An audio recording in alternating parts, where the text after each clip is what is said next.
nguhaye ikaze kuri chaîne yacu ya Zoom TV.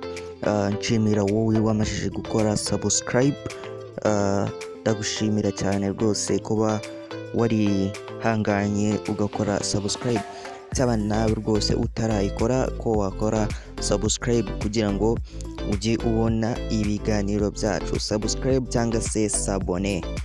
Uyu munsi rero nkuko musanzwe mubimenyereye yuko mbabwira ibintu byiza bigiye bitandukanye cyangwa se utuntu umuntu ashobora kuba yibazaga mu buzima busanzwe akaba atuzi. Njye nitwo ngenda rero mbabwira. Uyu munsi rero ndababwira utuntu tugeze kuri dutandatu.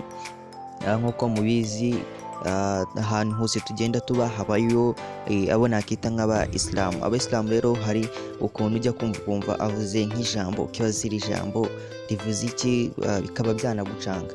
Uyu munsi rero ni amagambo atandatu bakunze kuvuga ndi bugusobanurire ikintu asobanuye, hato utazagira ngo bari no kugutuka kubera ko waba utazi ikintu bisobanuye.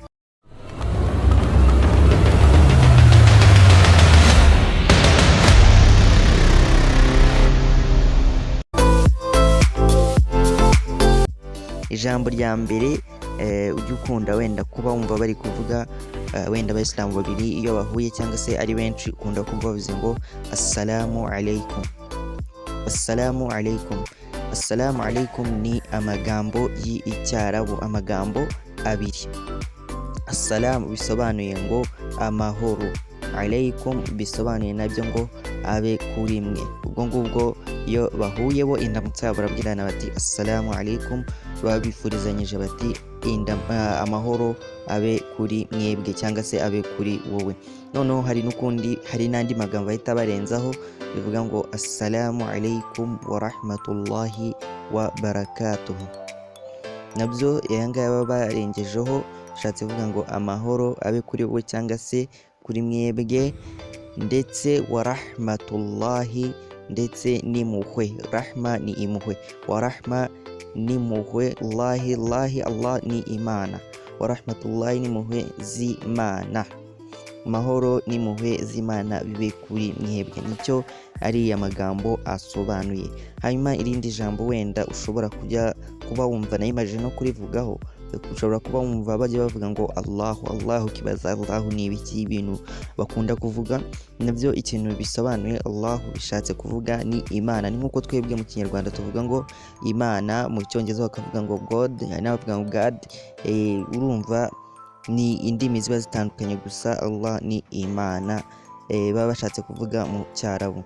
Hanyuma iyo bashatse kuvuga ngo, iyo wenda wumvishe bavuze ngo Allahu Akbar, akenshi nimba utoriye nk'ahantu hari umusigiti iyo bagiye gusahura byumva bavuze ngo Allahu Akbar, ikintu bishatse gusobanura Allah nkuko nayimaje kubabwira ni Imana. Iyo wongeyeho ijambo Akbar biba bishatse kuvuga ngo niyo nkuru. Allahu Akbar bishatse kuvuga ngo Imana niyo nkuru.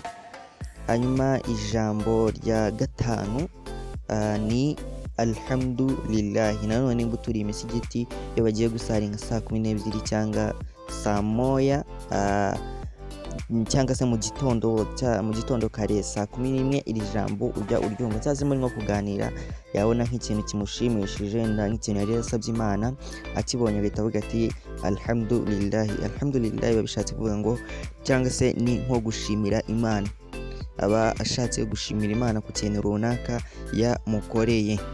Hanyuma iyi shusho yindi ya gatandatu muri kubona nayo nashatse kuyibabwiraho. Nk'uko wenda abakristo bo bafite ifoto ya Yesu, bafite amafoto ya Yesu agiye atandukanye, nubwo atari amwe, usanga ari abantu bagiye batandukanye. Iyi shusho nayo nuyibona wenda mu kiganiro runaka uzahita umenya ko bashatse kuvuga intumwa y'abasilamu cyangwa se intumwa y'isi yose, Muhammadi ni intumwa y'isi yose. Iyi shusho rero ni uko baba babyanditse nyine mu cyaro bakandika izina ryiwe bakandika Muhammadi. Kora subscribe wowe utari wakora subscribe. Nshimira nawe wamajije kuyikora.